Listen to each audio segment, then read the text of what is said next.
All right, guys. So I just want to show this really cool product. Cost me 20 bucks. Called Cataclean, and it's really simple. You just pour it into the gas tank, and it does what it says. Improves miles per gallon, reduces emissions, and restores performance. Safe for all gasoline, diesel, and hybrid cars and trucks.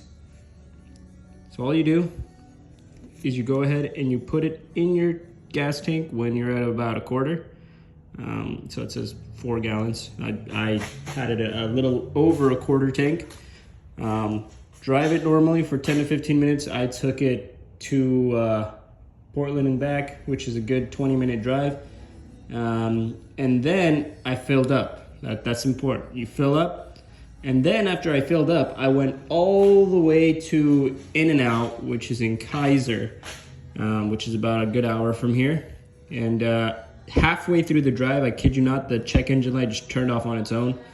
And yeah, I mean, I'm not like sponsored or anything by this, but I'm just saying this works. Like just one of the things that works. Kind of like I have some other products that also worked. I think I threw them away, however. But anyway, Cataclean. If you're looking for something simple and easy to make that check engine light go away, like I said, simple. Quarter tank, pour it in, and then fill it up, and then your check engine light for the Cat will go away. I haven't had any like power loss or anything after putting Cataclean inside of this, so this thing really does what it's meant to do, you know?